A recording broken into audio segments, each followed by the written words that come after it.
নমস্কাৰ, আপুনি চাবলৈ আৰম্ভ কৰিছে SB অসম মিডিয়া। আজি হৈছে 30 এপ্ৰিল আৰু আজি সন্ধিয়াৰ কেইবাটাও গুৰুত্বপূৰ্ণ খবৰ আহি পৰিছে আৰু এনেধৰণৰ খবৰসমূহ নিতৌ চাবলৈ চেনেলটো ছাবস্ক্ৰাইব কৰি ভিডিঅ'টোত এটা লাইক কৰি দিব। জনাইছোঁ আজি সন্ধিয়াৰ প্ৰথমটো ব্ৰেকিং নিউজ। ৰাজনৈতিক প্ৰেক্ষাপটৰ এটি খুবেই ডাঙৰ খবৰ। অসমত আকৌ ফুলিব পদুম। পশ্চিমবংগত চলিব এইবাৰ পদুমৰ যাদু। তামিলনাডুতো সলনি হ'ব পাৰে ৰাজনৈতিক সমীকৰণ। এক ডাঙৰ খবৰ জনাইছোঁ সমগ্ৰ ৰাজ্যবাসীক। অহা 4 মে'ত ফলাফল ঘোষণা হ'ব 26ৰ বিধানসভা নিৰ্বাচনৰ আৰু ফলাফল ঘোষণাৰ পূৰ্বে প্ৰকাশ পাইছে এক্সিট পোল আৰু এক্সিট পোলত বিজেপি মিত্ৰজোঁটে পুনৰ গঠন কৰিব চৰকাৰ। তাক লৈ এতিয়া চৰ্চা আৰম্ভ হৈছে, কাৰণ প্ৰতিটো এক্সিট পোলৰ সমীক্ষা মতেই বিজেপিৰ চৰকাৰ গঠন কৰাৰ এতিয়া ইংগিত পোৱা গৈছে। আমি জনাইছোঁ সবিস্তাৰে খবৰ। অসম পশ্চিমবংগত চলিব বিজেপিৰ যাদু। তৃতীয়বাৰলৈ দিছপুৰৰ গাদীত বহিব গেৰুৱা বাহিনী। অসমৰ ৰাজনৈতিক ভৱিষ্যতক লৈ ৰাষ্ট্ৰীয় সংবাদ সংস্থাৰ নিৰ্বাচনী সমীক্ষা। পুনৰবাৰ সংখ্যাগৰিষ্ঠতা লাভেৰে অসমত শাসনলৈ আহিব বিজেপি মিত্ৰজোঁট। আৰু এক্সিট পোলৰ তথ্যই দিছে বিজেপিয়ে পুনৰ অসমত চৰকাৰ গঠনৰ ইংগিত। পূৰ্বতকৈ আসন বেছিকৈ লাভ কৰিলেও কংগ্ৰেছে এইবাৰ উপনীত হ'ব নোৱাৰিব নিজৰ লক্ষ্যত। আৰু পশ্চিমবংগত এইবাৰ মমতাৰ দুৰ্গ সহাৰ ইংগিত দিলে নিৰ্বাচনী সমীক্ষাই। গেৰুৱা বাহিনীৰ পদুম ফুলৰ যাদুৱে কামত দিব নেকি পশ্চিমবংগত? আৰু তামিলনাডুৰ ৰাজনৈতিক সমীকৰণ সলনি কৰিব নেকি? অভিনেতাৰ পৰা নেতালৈ ৰূপান্তৰ হোৱা বিজয়ৰ জনপ্ৰিয়তাই। কেৰালাৰ ৰাজনীতিত পৰিৱৰ্তনৰ ইংগিত দিয়া নাই এক্সিট পোলে। পুডুচেৰীত কংগ্ৰেছ বিজেপিৰ মাজৰ ভোট যুদ্ধই এইবাৰ চমক সৃষ্টি কৰাৰ ইংগিত নিৰ্বাচনী সমীক্ষাৰ। আৰু অসম পশ্চিমবংগত চলিব এইবাৰ বিজেপিৰ যাদু। তৃতীয়বাৰলৈ দিছপুৰৰ গাদীত বহিব গেৰুৱা বাহিনী। অসমৰ ৰাজনৈতিক ভৱিষ্যতক লৈ ৰাষ্ট্ৰীয় সংবাদ সংস্থাৰ নিৰ্বাচনী সমীক্ষা। পুনৰবাৰ সংখ্যাগৰিষ্ঠতা লাভেৰে অসমত শাসনলৈ আহিব বিজেপি। এক্সিট পোলৰ তথ্যই দিছে বিজেপিয়ে পুনৰ অসমত চৰকাৰ গঠন কৰাৰ ইংগিত। জনাইছোঁ আৰু এটি ব্ৰেকিং নিউজ, ডাঙৰ খবৰ। গৌৰৱ গগৈয়ে হ'ব অসমৰ পৰৱৰ্তী মুখ্যমন্ত্ৰী। এক্সিট পোল প্ৰকাশ পোৱাৰ পিছতেই এনে মন্তব্য আমি শুনিবলৈ পাইছোঁ। গৌৰৱ গগৈ হ'ব অসমৰ পৰৱৰ্তী মুখ্যমন্ত্ৰী আৰু এইবাৰ এক্সিট পোলক বিশ্বাস নকৰে বিৰোধীয়ে। 4 মে'ত অসমত পৰৱৰ্তী চৰকাৰ বিৰোধী মিত্ৰজোঁটে গঠন কৰিব আৰু ৰাইজে এইবাৰ বিৰোধীক আঁকোৱালি লৈছে। এক্সিট পোলক আমি কোনো কাৰণতে বিশ্বাস নকৰোঁ। দুদিন ধৈৰ্য ধৰিলে সকলো ওলাই পৰিব। এক্সিট পোল কেতিয়াবা মিলে আৰু কেতিয়াবা নিমিলে আৰু এক্সিট পোল দেখি কোনো হতাশ নক'ব। এক্সিট পোলক লৈ আমি তিলমানো চিন্তিত নহওঁ বুলি এতিয়া মন্তব্য। এক্সিট পোলে যি কৈ থাকক, কিন্তু চৰকাৰ আমিয়ে গঠন কৰিম আৰু এক্সিট পোল দেখি কোনো হতাশ নক'ব। এক্সিট পোলক আমি তিলমানো বিশ্বাস নকৰোঁ বা এক্সিট পোলক লৈ আমি তিলমানো চিন্তিত নহওঁ বুলি এতিয়া মন্তব্য কৰা হৈছে। আৰু অসমৰ জনতা বিজেপিৰ প্ৰতাৰণাৰ বিৰুদ্ধে এইবাৰ থিয় দিছে। এক্সিট পোলে যি কৈ থাকক, কিন্তু চৰকাৰ আমিয়ে গঠন কৰিম। কোনেও ভয় নাখাব আৰু হতাশ নক'ব। চৰকাৰ বিজেপিৰ নহয়, চৰকাৰ হ'ব বিৰোধীৰ। আৰু এইবাৰ এনে মন্তব্য কৰা পৰিলক্ষিত হৈছে। জনাইছোঁ আৰু এটি ব্ৰেকিং নিউজ, ডাঙৰ খবৰ। এক্সিট পোলতকৈ বেছি আসন লাভ কৰি চৰকাৰ গঠন কৰিব বিজেপিয়ে। নিৰ্বাচনী সমীক্ষাৰ পিছতে বিজেপিৰ ৰাজ্যিক সভাপতি দিলীপ শইকীয়াৰ এই প্ৰতিক্ৰিয়া। জনাইছোঁ সবিশেষ খবৰ। এক্সিট পোলতকৈ বেছি আসন লাভ কৰি চৰকাৰ গঠন কৰিব এইবাৰ বিজেপিয়ে। 100ৰো অধিক আসন পালেও আচৰিত হ'বলগীয়া একো নাই। জনতা জনাৰ্দনে দিছে ঐতিহাসিক জনাদেশ। আৰু এক্সিট পোল প্ৰকাশ হোৱাৰ পিছত প্ৰতিক্ৰিয়া বিজেপি সভাপতি দিলীপ শইকীয়াৰ। 26ৰ নিৰ্বাচনক লৈ প্ৰকাশ পাইছে এইবাৰ এক্সিট পোল আৰু প্ৰতিটো এক্সিট পোলতে ডাঙৰ সমীক্ষা আহি পৰিছে। বিজেপি চৰকাৰে লাভ কৰিব পাৰে 95ৰ পৰা 102খন আসন আৰু বিৰোধীৰ আশাত চেঁচা পানী ঢালি এইবাৰ এক্সিট পোলৰ বিস্ফোৰক আৰু ভয়ংকৰ সমীক্ষা। অসমত পুনৰ বিজেপি মিত্ৰজোঁটৰ চৰকাৰ গঠনৰ ইংগিত প্ৰদান কৰিছে প্ৰতিটো এক্সিট পোলৰ সমীক্ষাই। আৰু এক্সিট পোলতকৈ বেছি আসন লাভ কৰি চৰকাৰ গঠন কৰিব বিজেপিয়ে। এনে মন্তব্য কৰিছে ৰাজ্যিক বিজেপিৰ সভাপতি দিলীপ শইকীয়াই। আৰু 100ৰো অধিক আসন পালেও আচৰিত হ'বলগীয়া একো নাই। জনতা জনাৰ্দনে দিছে এইবাৰ ঐতিহাসিক জনাদেশ। এক্সিট পোল প্ৰকাশ হোৱাৰ পিছত এইবাৰ প্ৰতিক্ৰিয়া বিজেপিৰ সভাপতি দিলীপ শইকীয়াৰ। জনাইছোঁ আৰু এটি ব্ৰেকিং নিউজ ডাঙৰ খবৰ।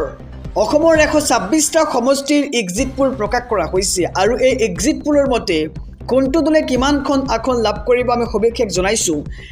এক্সিট পোলত ৰাজ্যত আকৌ আঁকিব বিজেপি চৰকাৰ। অধিকাংশ সংবাদ সংস্থাই বিজেপিক দিলে 90+ আসন। নিৰ্বাচনত এক্সিট পোলৰ বিপৰীত ছবি দেখিবলৈ পোৱা যাব নেকি ৰাজ্যত, আৰু মিছা প্ৰমাণিত হ'ব নেকি এক্সিট পোলৰ ভৱিষ্যতবাণী। এক্সিট পোলৰ মতে 26ৰ নিৰ্বাচনত মুখ থেকেচা খাব বিৰোধীয়ে, আৰু তাৰ বিপৰীতে এক্সিট পোলত মিছা বুলি দাবী কৰিছে বিৰোধী শিবিৰে। তীব্ৰ প্ৰতিদ্বন্দ্বিতা হৈ বিৰোধী জিকিব বুলি দাবী বিৰোধী ঐক্যৰ। আৰু এক্সিট পোলত ৰাজ্যত আকৌ আহিব বিজেপি চৰকাৰ, তাক লৈ এতিয়া ইংগিত পোৱা গৈছে। অধিকাংশ সংবাদ সংস্থাই বিজেপিক দিলে 90+ আসন আৰু আনফালে বিৰোধী শিবিৰক দিছে মাত্ৰ 32+ আসন। আৰু নিৰ্বাচনত এক্সিট পোলৰ বিপৰীত ছবি দেখিবলৈ পোৱা যাব নেকি ৰাজ্যত, তাক লৈ এতিয়া সৰ্বত্ৰে চৰ্চা আৰম্ভ হৈছে। আৰু আনফালে বিৰোধী শিবিৰে মন্তব্য কৰিছে যে এক্সিট পোল সম্পূৰ্ণ ভুৱা। এক্সিট পোলে কোৱাৰ দৰেই নিৰ্বাচনৰ ফলাফল নাকে, আৰু 4 মে'ত হ'ব সেয়া লক্ষণীয়।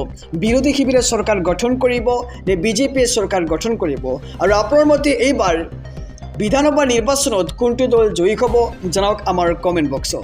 জনাইছোঁ আৰু এটি ব্ৰেকিং নিউজ ডাঙৰ খবৰ। জুবিন হত্যাকাৰী পচি মৰিব, আৰু এইবাৰ এনে মন্তব্য কৰিছে জুবিন গাৰ্গৰ বন্ধু পাৰ্থপ্ৰতিম গোস্বামীয়ে। এক ডাঙৰ খবৰ জনাইছোঁ। খঙত টঙাল হৈ এনে মন্তব্য কৰিছে জুবিন গাৰ্গৰ বন্ধুৱে। জুবিন গাৰ্গৰ হত্যাকাৰী পচি মৰিব। সিদ্ধাৰ্থই জুবিনক লুটি শেষ কৰি পেলাইছিল, আৰু জুবিনৰ টকাবোৰ খালি কিন্তু হত্যা কিয় কৰিলি তহঁতে, এনে মন্তব্য কৰিছে এইবাৰ জুবিন গাৰ্গৰ বন্ধু পাৰ্থপ্ৰতিম গোস্বামীয়ে। জুবিন গাৰ্গৰ আত্মাই এতিয়াও বহুত কষ্ট পাই আছে। মোৰ এতিয়া ভগৱানৰ বাহিৰে কাৰো ওপৰত বিশ্বাস নাই। গোটেই জীৱন অসমক দিয়াৰ পাছতো অসমীয়াকেইটাই মাৰিলে আমাৰ হিয়াৰ আমঠু জুবিনক, আৰু জুবিন গাৰ্গৰ হত্যাকাৰীয়ে জামিন পাব বুলি মই নাভাবোঁ। আদালত চৌহদত জুবিন গাৰ্গৰ বন্ধু এইবাৰ পাৰ্থপ্ৰতিম গোস্বামীৰ এনে মন্তব্য। খঙত টঙাল হৈ এনে মন্তব্য কৰিছে জুবিন গাৰ্গৰ বন্ধু পাৰ্থপ্ৰতিম গোস্বামীয়ে। তেওঁ কৈছে যে জুবিন গাৰ্গৰ হত্যাকাৰী এইবাৰ পচি মৰিব।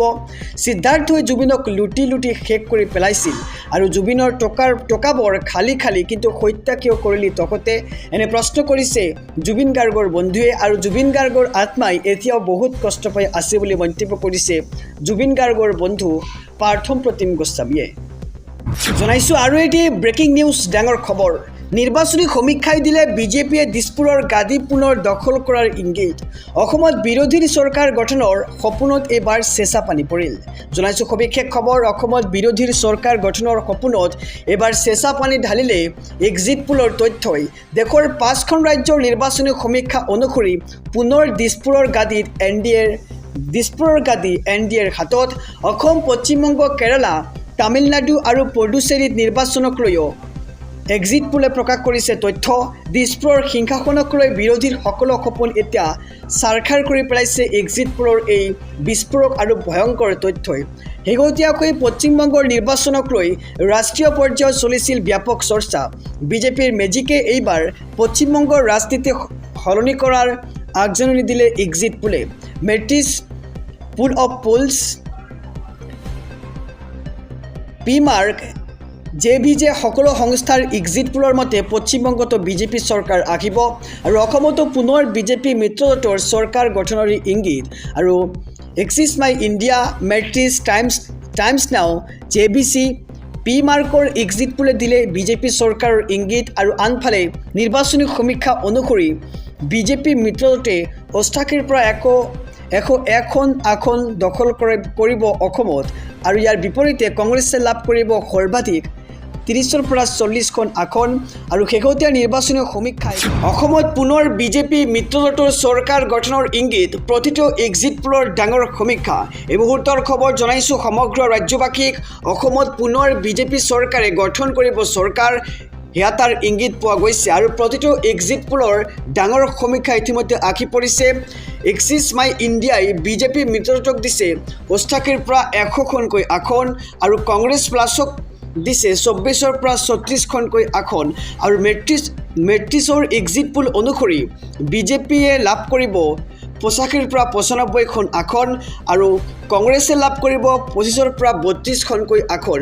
টাইমছ নাও JBCৰ এক্সিট পোলৰ মতে বিজেপিয়ে লাভ কৰিব 88ৰ পৰা 101খন আসন আৰু কংগ্ৰেছ প্লাছে লাভ কৰিব 23ৰ পৰা 33খনকৈ আসন আৰু PMRQৰ এক্সিট পোলৰ মতে বিজেপিয়ে লাভ কৰিব 82ৰ পৰা 94খন আসন আৰু আনফালে শাসক বিৰোধী কংগ্ৰেছে লাভ কৰিব 30ৰ পৰা 40খনকৈ আসন আৰু বিৰোধীৰ চৰকাৰ গঠনৰ আশা নিৰ্বাপিত কৰি এইবাৰ এক্সিট পোলৰ সমীক্ষা অগপক প্ৰদান কৰা হৈছে 6ৰ পৰা 8খনকৈ আসন আৰু BPFক প্ৰদান কৰা হৈছে 5ৰ পৰা 7খনকৈ আসন। এই মুহূৰ্তৰ খবৰ আমি জনাই গৈছোঁ কেইবাটাও সংস্থাৰ ইতিমধ্যে এক্সিট পোল আঁকি পৰিছে। জনাইছোঁ যে এইবাৰ AIUDFক প্ৰদান কৰা হৈছে 2ৰ পৰা 5খনকৈ আসন আৰু ইয়াৰ পিছতে এইবাৰ পশ্চিমবংগক লৈ আঁকি গ'ল এক্সিট পোল। পশ্চিমবংগত আচলতে কোনে চৰকাৰ গঠন কৰিব, বিজেপি মিত্ৰজোঁট নে TMC? জনাইছোঁ সবিশেষ খবৰ। পশ্চিমবংগক লৈ আঁকি গ'ল এতিয়া ডাঙৰ এক্সিট পোল।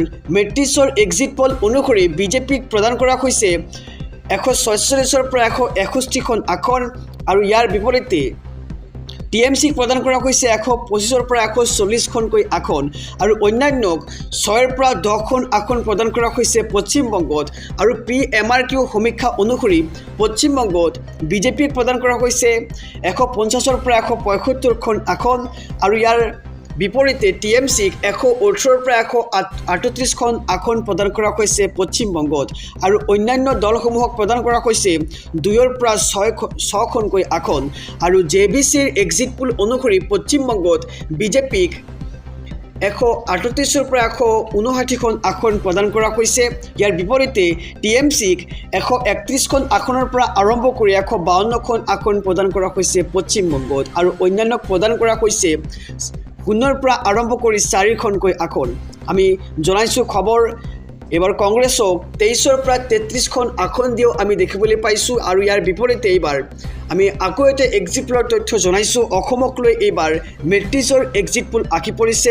মেট্ৰিছৰ এক্সিট পোল অনুসৰি বিজেপি আৰু কংগ্ৰেছে কোনকেইটা আসন লাভ কৰিব আমি জনাই যাম খবৰ। বিজেপি মিত্ৰজোঁটে লাভ কৰিব 85ৰ পৰা 95খন আসন। আমি জনাইছোঁ বিজেপিক এইবাৰ মেট্ৰিছৰ এক্সিট পোল অনুসৰি বিজেপিয়ে লাভ কৰিব 85ৰ পৰা 95খন আসন আৰু ইয়াৰ বিপৰীতে কংগ্ৰেছ প্লাছে লাভ কৰিব 25ৰ পৰা 32খনকৈ আসন আৰু অন্যান্য দলসমূহে লাভ কৰিব 6ৰ পৰা 12খনকৈ আসন আৰু এয়া হৈছে মেট্ৰিছ এক্সিট পোলৰ তথ্য আৰু অসমক লৈ এইবাৰ মেট্ৰিছ এক্সিট পোলৰ আঁকি গ'ল চূড়ান্ত সমীক্ষা। বিজেপি চৰকাৰে লাভ কৰিব 85ৰ পৰা 95খন আসন আৰু ইয়াৰ বিপৰীতে শাসক বিৰোধী কংগ্ৰেছক প্ৰদান কৰা হৈছে 25ৰ পৰা 32খনকৈ আসন আৰু অন্যান্য দলসমূহে লাভ কৰিব 6ৰ পৰা 12খনকৈ আসন। আমি জনাইছোঁ প্ৰতিটো এক্সিট পোলৰ তথ্য। ইয়াৰ লগতে আমি জনাইছোঁ যে PMRQ এক্সিট পোল ইতিমধ্যে আঁকি পৰিছে। PMRQ এক্সিট পোল অনুসৰি বিজেপি চৰকাৰে লাভ কৰিব 82ৰ পৰা 94খন আসন আৰু আনফালে কংগ্ৰেছে লাভ কৰিব 30ৰ পৰা 40খনকৈ আসন। আমি সমীক্ষাত দেখিবলৈ পাইছোঁ যে প্ৰতিটো সংস্থাই কিন্তু বিজেপি চৰকাৰে পুনৰবাৰ বিজেপিয়ে চৰকাৰ গঠন কৰাৰ ইংগিত আমি লাভ কৰিছোঁ। গতিকে আমি চাবলৈ পাইছোঁ যে প্ৰতিটো এক্সিট পোলতে বিজেপি চৰকাৰে আটাইতকৈ বেছি আসন লাভ কৰাৰ সম্ভাৱনা আছে আৰু অন্যান্যক এইবাৰ প্ৰদান কৰা হৈছে 1ৰ পৰা 5খনকৈ আসন। PMRQৰ এক্সিট পোল ইতিমধ্যে আমি জনাইছোঁ SB অসম মিডিয়াৰ সমূহ দৰ্শকক। এই এক্সিট পোল অনুসৰি বিজেপি মিত্ৰজোঁটে লাভ কৰিব 92ৰ পৰা 94খন আসন